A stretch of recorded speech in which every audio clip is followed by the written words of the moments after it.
Hey, Jared. Hey, Glenn. Hello. How are you doing today? I'm trying to turn the radio off here. I just turned it on for the news. Okay. You listen to the radio? Well, I just try to get the news because they announced this morning that the Globe and Mail newspaper had broken a story that in the spring this year, the Prime Minister ordered that all files dealing with refugees be taken out of Citizenship and Immigration and delivered to the Prime Minister's office for vetting.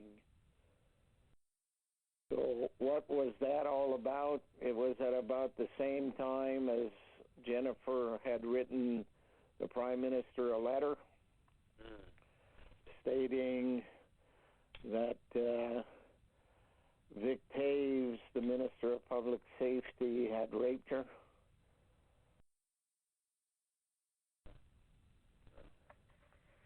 So I don't know if that's connected or is it connected to something else like the Syrian numbers of refugees that Canada is now choosing to allow into the country. Now, why would they allow the Syrian refugees? What would be their motive for that, their agenda? Well, it's a request by the United Nations that all countries in the world take in a number of refugees from Syria. Now, Syria is the main laboratory for genetically engineering sleeper cells. So they would be taking in sleeper cells from Yeah, Syria. the U.S.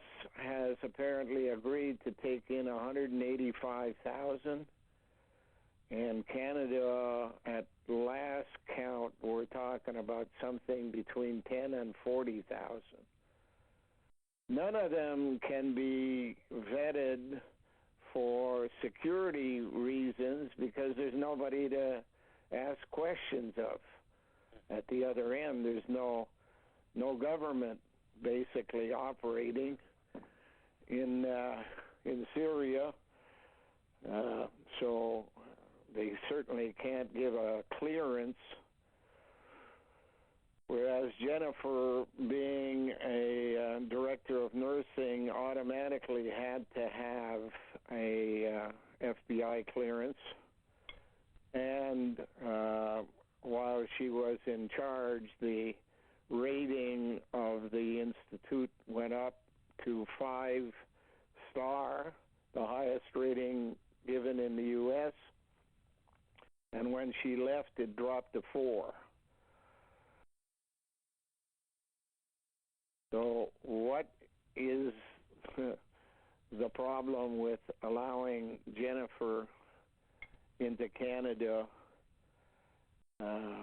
except for the purpose of disguising this project they have of sleeper cells man the borders? Yeah, another reason I was thinking, why they won't let her in now is because she could testify in court. Absolutely. With Tom. So. And they don't want her testifying in court, and she's asked that there be a change of venue because a court by the Seaway is not exactly a sure thing. You're dealing with people who deal with CBSA, the border security, every day. And so she asked to have it moved to Ottawa. They turned her down. Right now, what's pending is her next appearance in court will be on Thursday of next week. And on Thursday of next week, she has to tell the court whether or not she has a lawyer. And we'll know tomorrow whether or not this former ombudsman of Ontario is going to be on board. When did you ask for his services? Like a week ago or more? Yeah, she had gone in on Tuesday, and they said, we'll give you till 2 weeks, till the Thursday, to find a lawyer. Yeah, I remember you saying the cell found him. Yeah, the cell spoke with one person who's waiting for trial, which is a former senator. And Doug Finley is his name. And he said he had a contact that may lead to somebody who would take the job, because he had just been, the word fired is not quite right, because he had a term of office which was expiring, and the opposition had said to the Premier of Ontario that they were in agreement that his mandate should be renewed, and she said, no way. I'm not having him here any longer. So in actual fact, he no longer had a job, and apparently there's an assistant in there, Barbara Finley, and I don't know if she's related to Doug Finley or not, but she basically would have been his contact in trying to get the guy, Andre Marin is his name, and he just finished an investigation of Ontario Hydro, and being let go by the Premier is an insult. He's now without employment. However, in a few days, 10 days or so, there's going to be an election in Canada, and he may be hired by whoever wins the election to be an ombudsman at the federal level. So it's kind of a little bad timing for Jennifer, a little too soon, because it would be clearer after the election. But we're hoping that he'll give a positive response. Of course, a lawyer would immediately go to federal court with a writ of habeas corpus, which basically means give me the prisoner, or give me the body, give me the person, so I can prepare for trial. And that means she would be released from jail. She's been there, 50 days or so now. So, like, every day when they say, whenever they release her, she just walks back across the border? Yeah.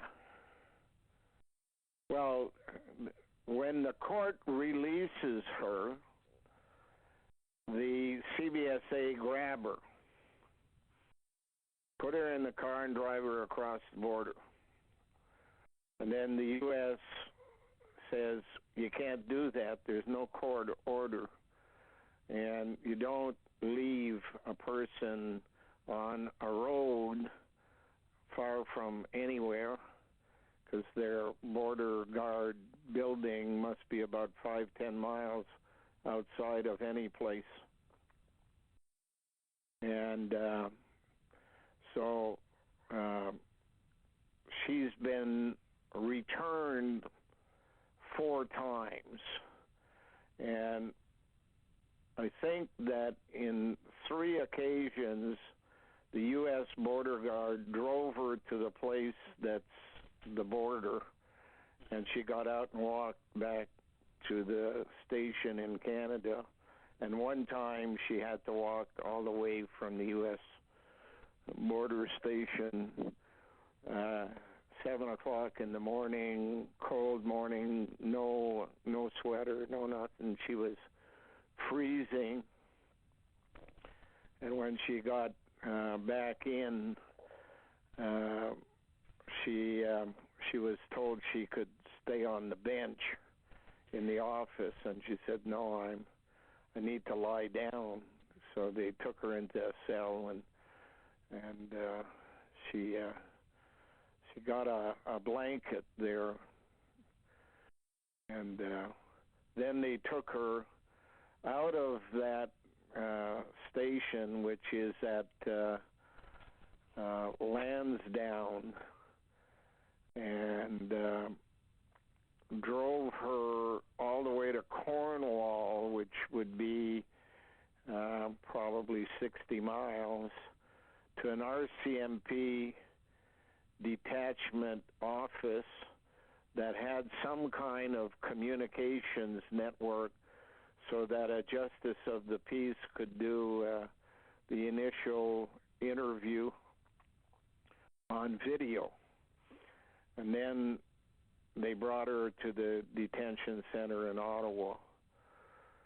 And of course she's learning a lot of details about how that prison system works. And according to all of the prisoners who are regulars, Ottawa's detention center is the worst in the entire province. And they said any place else is worth pleading guilty for, just to get out of that Ottawa place. But she's I know been it's there. like being in jails like that. Like when I had a problem with my license, it was suspended, and I had to go to court. And over here, like, soon as if you miss a court date, like the police are at your house. There's a warrant. Yeah, and they'll take you to jail just so you can go to court. And the court's right upstairs, and it's like the court's holding cell, and it's just uncomfortable. It's very uncomfortable. It's not Yeah. So I know what she's going through. It's pretty horrible. The first day they took her out, it was in the morning. They grabbed her in the front, claiming that they came because I had told the Hydro that there was, or not Hydro, Bell, that there was a broken wire in front of the house. And if they didn't come and fix it, I'd call the police because the wire could get entangled in a car driving by or 4x4s coming out of the gully. And the OPP claimed that they came here because I had called them for the telephone wire, but they had no intentions of dealing with the telephone wire. They came in and grabbed Jennifer by the wrists, 2 of them, dragged her out to the driveway and put handcuffs on her in the driveway. And by that time I had made it to the front, and I saw them put her in the back seat of their car. They had 2 cars. One was a regular police car. The other one was more an investigator's car. Took her here to the detachment, and immediately CBSA, the Border Security Agency, sent 2 women officers from Brockville. Picked her up, brought her to the Brockville station, then took her across the bridge and dumped her, and that's where the guards didn't know what to do with her, and they sent her to some kind of halfway house about Watertown, near Watertown. And when she got there, the warden of the place, the boss, said, "You can't bring this woman here. She has no papers. There's no eviction. There's no court order. There's nothing. You can't bring her here. Take her back." So they drove back the 20 miles, and Jennifer was let out of the car and walked across to the Canadian side, got arrested again, of course. There were three times in a row that she was arrested and walked back after they dumped her on the other side. They kept trying to find a shift on the American border guard side that would accept her. And so they tried. One was in the middle of the night. They arrived at the U.S. border at something like 12:30 in the morning. And Jennifer said she was going to walk back to the U.S. people. They allowed her to call me. It was about 2 o'clock in the morning. And I told her, "No, stay until it's daylight. Don't walk in the dark."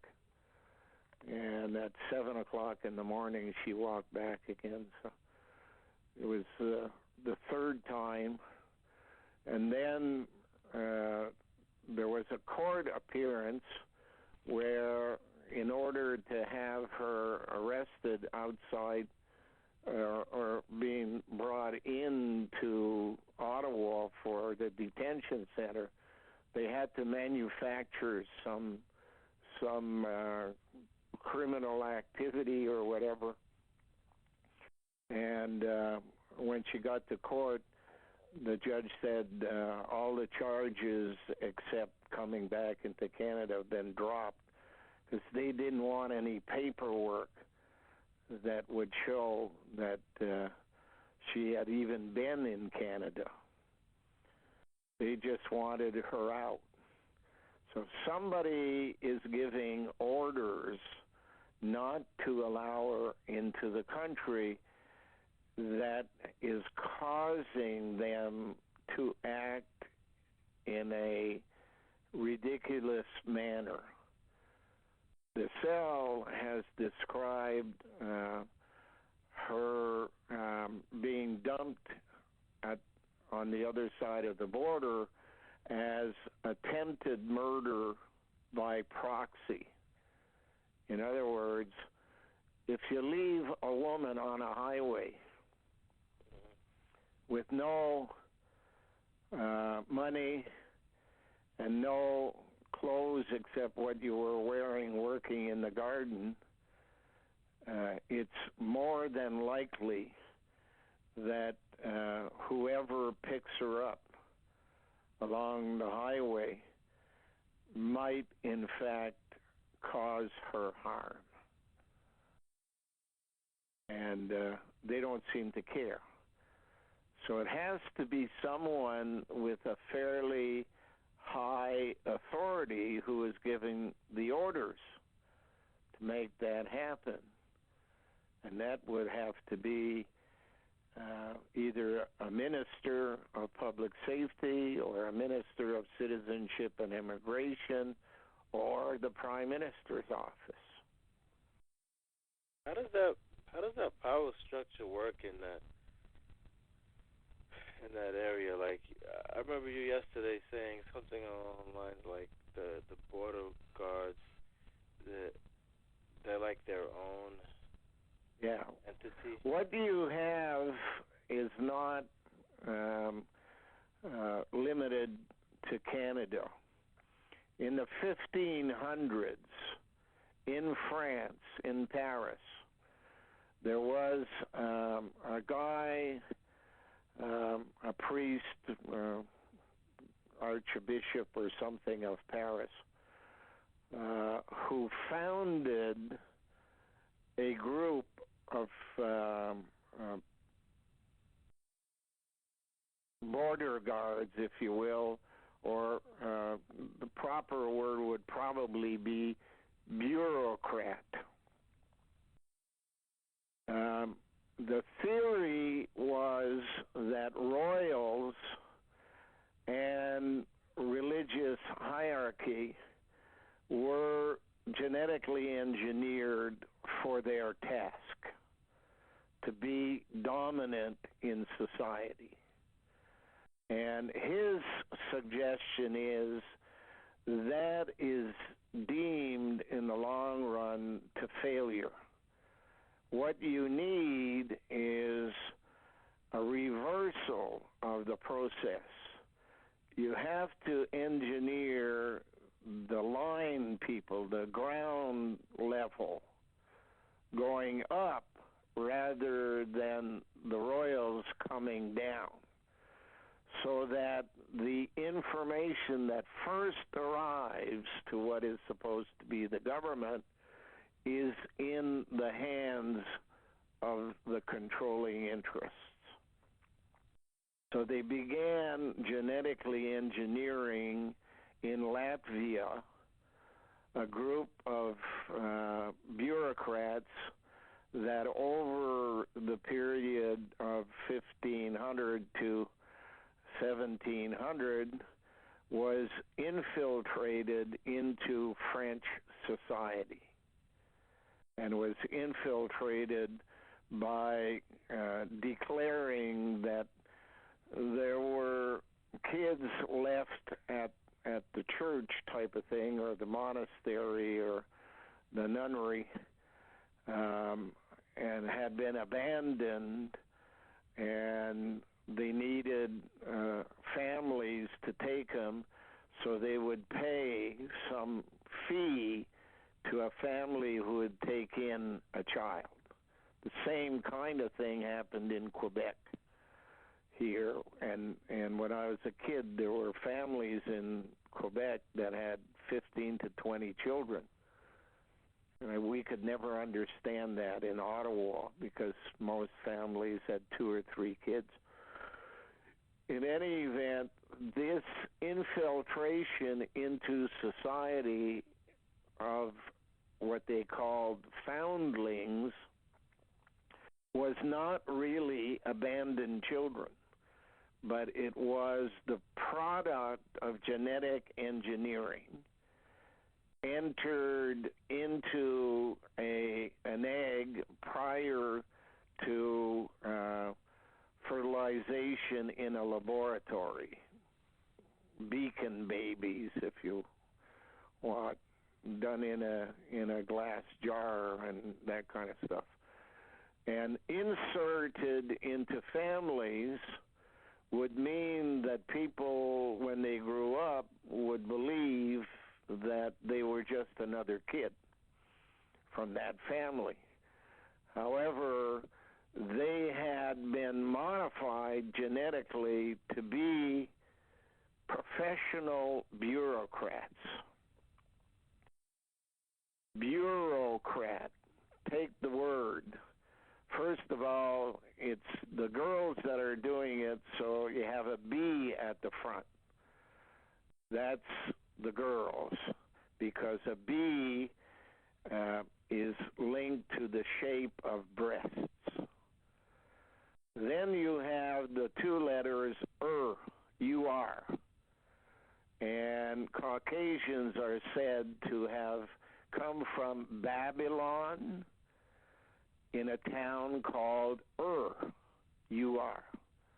But it's a phonetic working of the language in order to tell those in the know who this person is by the function that it will be directed to later on in life.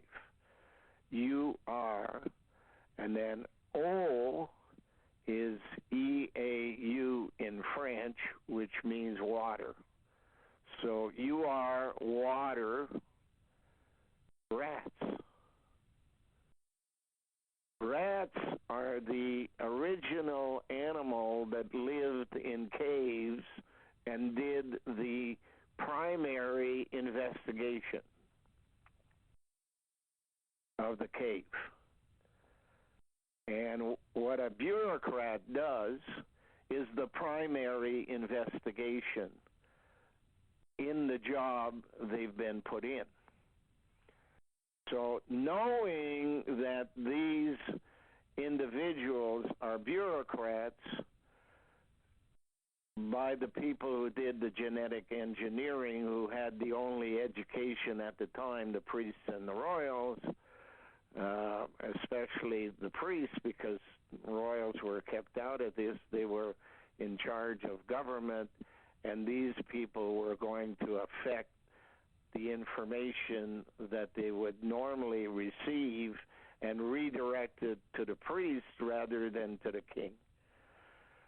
So they were inserted as they grew up and got social engineering from the church and education to be a bureaucrat, fitted into a slot, and that would mean that they were sleeper cells, getting paid by the government, but getting the tips from the priests and nuns who were controlling them.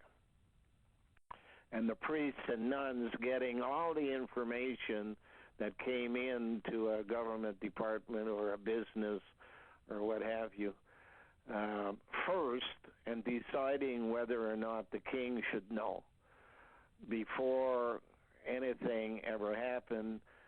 And they would develop an archive where the documents would be put in an archive, and somebody looking for, say, the name Kealey, whether it's done by hand or by machine, would be looking for the spelling Kealey, but they would change either the first letter or the last letter in the name so that somebody who didn't know wouldn't be able to retrieve it,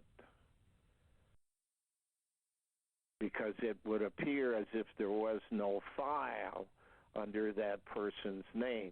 And that's exactly what they've done with us at the Department of Immigration. Now, a sleeper cell is not limited to affecting only its own life, but in fact, genetically speaking, it transfers the genetic engineering that was done in the lab to them, to their offspring. And they can pass that genetic engineering messaging structure 4 generations, which means one person coming out of the lab and having children who have children who have children are affecting about 80 to 100 years. And then it starts to lose strength, so they have to put in a new member into the family. Families get new members by adoption means. It is much easier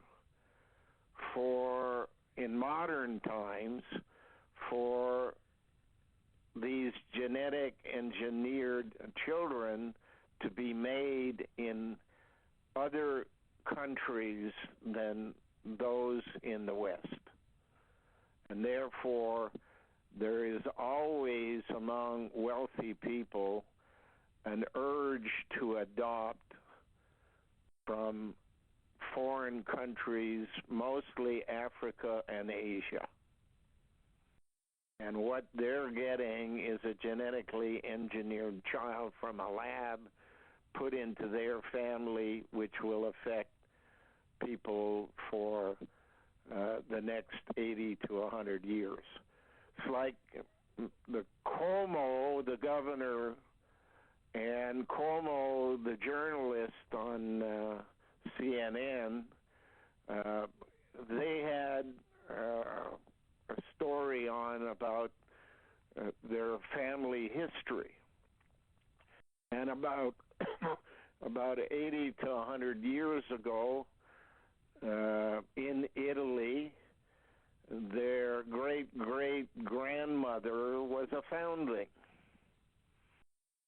And the end product ends up being a journalist and a governor, which in modern times is equivalent to a royal. And that's basically the structure that people who are hired at CBSA, Canadian Border Security Agency, it's not a government department, it's an agency, and have other bosses, they have to go to a place in Quebec called Rigaud. And their DNA is studied in the same way as refugees' DNA is studied. And if you are approved at Rigaud, in the vernacular of the English language used by CBSA, you have been seated at Rigaud. Seated suggests privilege. In Europe, in the old days when they built stadiums, only the privileged were seated. By the way, the word privilege has in it privy, and privy means private or secret. And a bathroom in England is known as a privy toilet. It's where you have your biggest secrets are shared in the place where usually only one person goes at a time.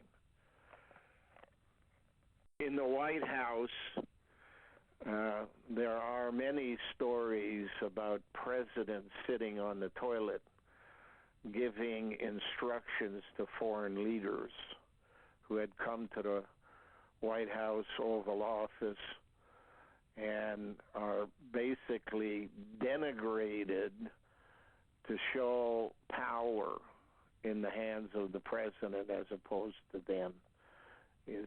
He talks to them from the toilet. So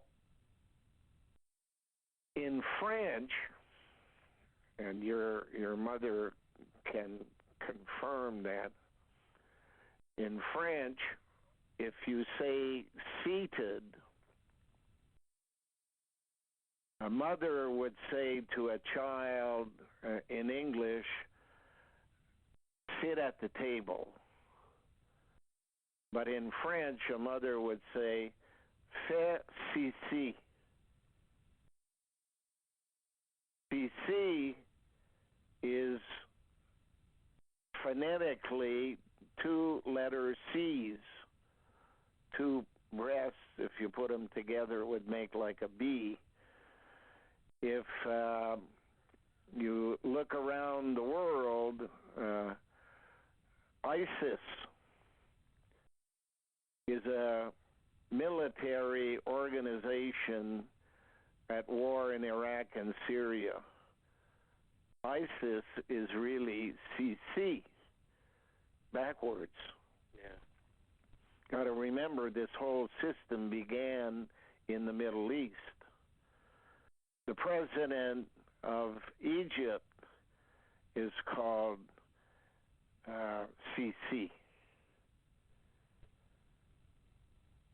If you look around the world, you'll see a lot of CCs. That means that what is occurring today, the war in Syria, for example, is not a war that is that just sprang up. It's part of a bigger plan. All of the people who are part of the bigger plan have some connection to the phonetic CC, whether it's in the European version or ISIS if it's read from the other direction. An S, an I and an L are pictorially the same thing as number one, pictograph version of coding. So the letter I in the capitals is like a number one. The letter L in the lowercase is like a number one. Therefore, when you hear on TV somebody say ISIS or ISIL, it's the same thing. One is using a pictographic form of coding, the other one is using a phonetic means of coding. But they speak to each other on TV like that all the time, on the news, in coding, and there are many versions of coding.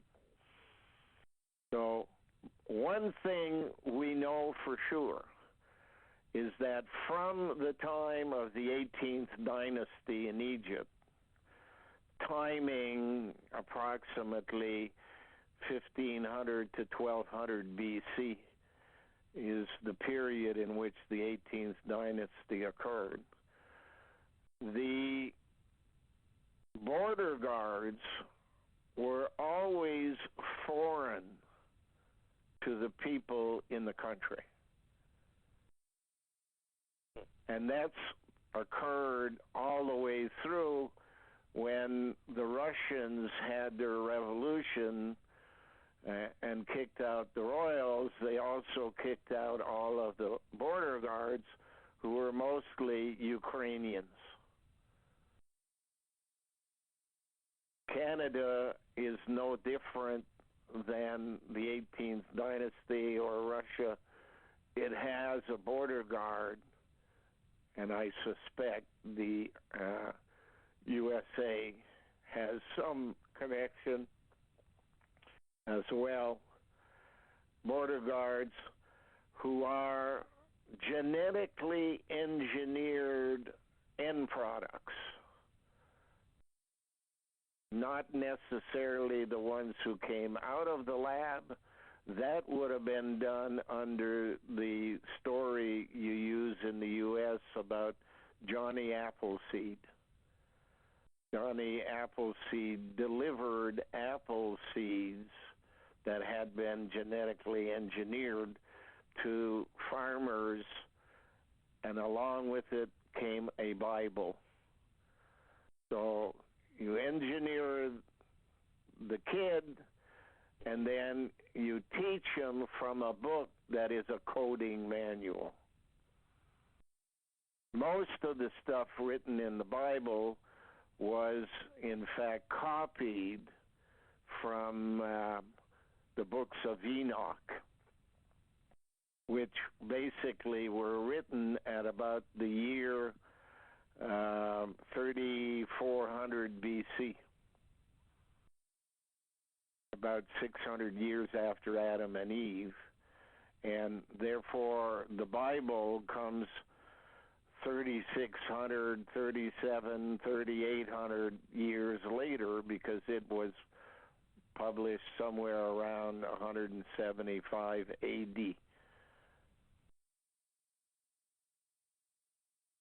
Every time they speak of races, they're fooling the people they're talking about to the people they're talking to.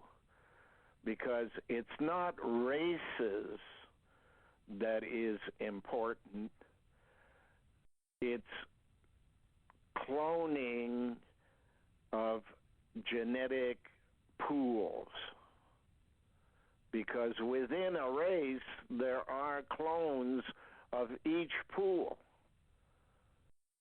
And it's a hidden weapon when you can put a person into another country, another family, and into a position of control, not necessarily being prime minister or president, but control is mostly at the intake level.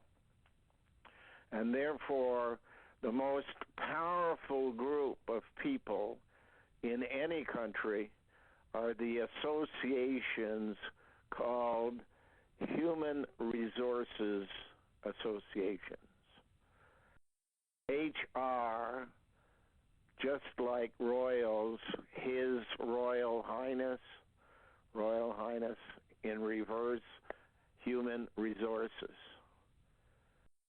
And the human resources are genetically engineered foundlings. In Canada, they were established in Newfoundland. Newfoundland was the last place to join Canada, and that was done in 1949. But it's not just Newfoundland, it's Newfoundland and DNA and Labrador. Laboratory, labor, lab, door. So out of the lab's door came foundlings placed in Newfoundland for distribution to other places. So the first place they put them in the 1500s, early 1600s, was in what today we call Nova Scotia. It wasn't called Nova Scotia at the time because it wasn't a New Scotland. It was French people they put there. And once they decided that this group was genetically engineered properly to operate, they were evicted out of Nova Scotia, and they made their way down the coast of the United States and the upper Northeast and all around the Gulf of Mexico into places like Louisiana, New Orleans, to give a control along the border that was in fact originating from Labrador, or their descendants within a 4-generation period were from Labrador. And then they went to Ireland, and they got a group of people from the plains between the mountains in northern Great Britain, and they called them Scotsmen. And they brought them from Scotland to Nova Scotia, which is the Latin version of New Scotland.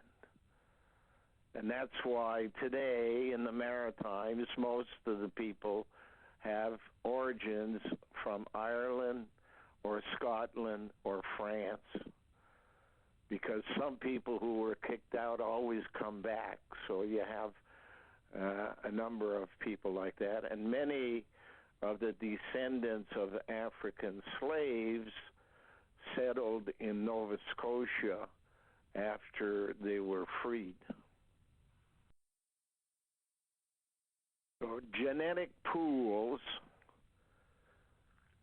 if you can imagine, it takes 200 years, like 2 batches from the lab, 100 years apart, to change an entire population. Jesuits from Portugal went into Japan in the 1600s. It was a military camp. Samurais were basically the way of leading the country. It was a military operation. They wanted it changed to a leadership by an emperor. So for 200 years, no one was allowed to enter Japan or leave Japan without the permission of the Portuguese Jesuits who had gone there to genetically engineer the population. And at the end of 200 years in the 1800s, you get the story of the last samurai. And the government has changed to one which is led by an emperor who later on gets into a war in 1940s, gets into a war with America, and again a change is made from having an emperor to having a cosmetic emperor, just like European countries have democracies and they switch away from the king to more a bureaucratic country. The rats hand over power to the bats. The bats in a cave are the ones who get across obstacles. Either a lake or a river or something, you need to get to the other side. The bat is a rat with wings. And that's why in baseball they call a batter the guy who can hit the ball in the air and have it drop beyond the players in the front field, and you can get to first base, second base, third base, or if you get it beyond right onto the other side of the fence, you've hit a home run. But a bat and a cat together explore mostly the inside of a cave. A cat, on the other hand, is a big rat without wings, but the ability to climb trees and what have you. And it goes out of the cave to investigate the world outside. And one of the things that it discovered at one time was a crying child, having been, evolutionary speaking now, a congregation of the proper material elements in a pond of water gets hit by lightning, and a child is born in water and climbs out 9 months later. This could have happened once every 100,000 years or every million years, because we've had 3.5 billion years in which to produce, by chance, a child.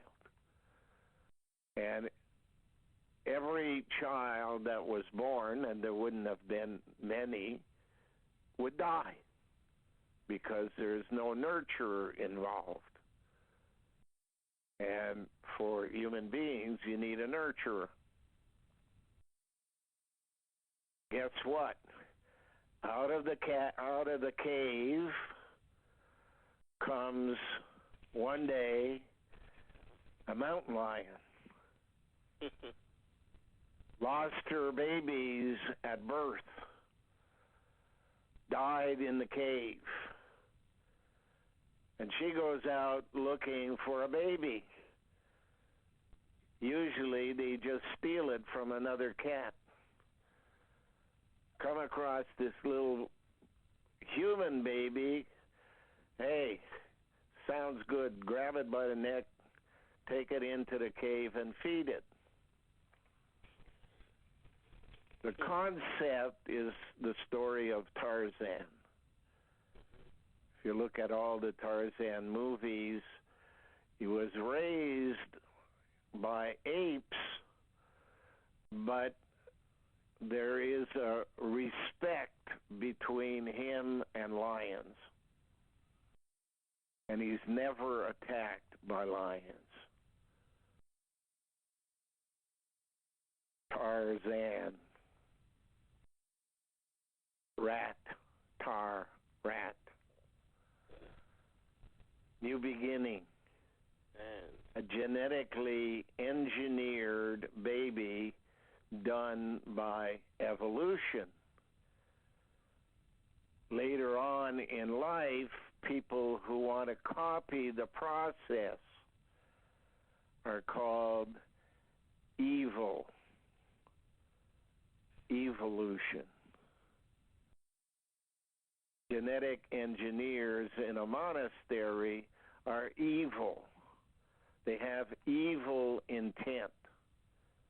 What makes it evil is everything they do is self-serving. Nothing to do with what's right for humanity, but only what will bring them reward, and power is the ultimate reward. So they have manufactured people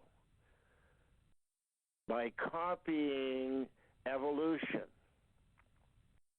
and place them in positions to be raised, to take either positions of power or positions at the front gate. They answer the phone. They get the emails. They open up the mail that comes to the door.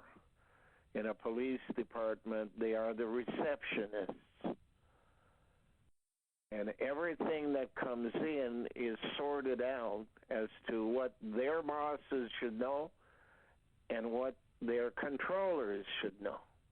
It's funny you mentioned that, Glenn, because right now, for a little while now, it's been on the news.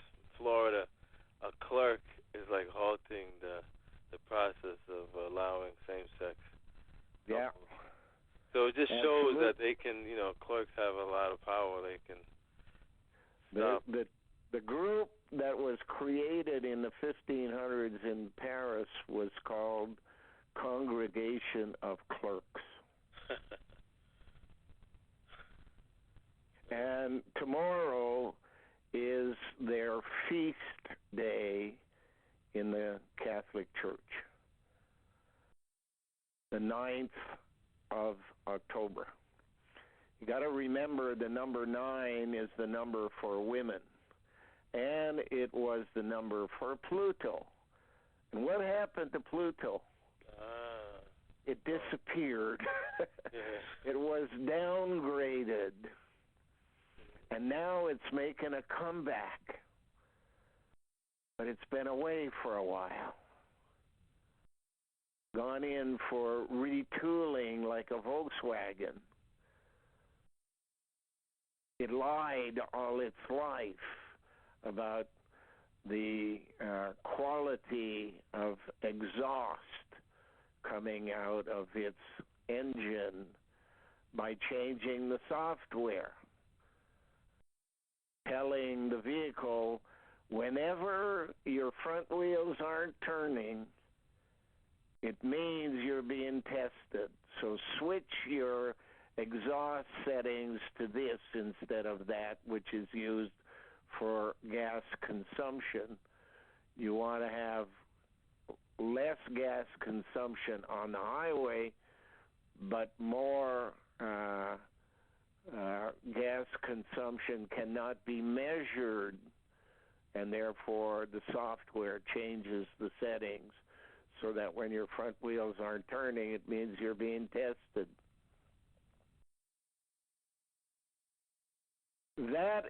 life we live in, Jared. Nobody is immune to it. We all have been affected by it. Very few of us know, outside of the people who are doing it, that nuns didn't dress the way they dressed because they wanted to appear to be 2,000 years old. They dress because you can't tell a woman is pregnant when she's wearing nun's clothing. Genetically engineered, artificially inseminated, a baby is born, and guess what? They call it a foundling. They tell you somebody left it in a basket at the front door. No, they didn't. It happened whenever you were agreeing to your final vow in the nunnery. You were impregnated just like horses. Why is it that it's so difficult for people to grasp the concept that human beings are just animals? And that if you can genetically engineer a thoroughbred, what the hell would stop you from engineering a bureaucrat or a monarch or a cardinal or a mass murderer or a serial rapist or a journalist who's going to report on it? Nothing prevents them from doing it, except they don't talk about it in public, and most human beings are told, if you haven't heard it on CBS or CNN, it ain't true. Well, it is true. They've been genetically engineering since the 18th dynasty. Mummies in Egypt. The word meant what it says. Mum's the word. Keep it a secret. Mum is your mother, mummy. Gotta go. You gotta go? Yeah. Okay. Bye for now. Okay, bye, Glenn. Okay.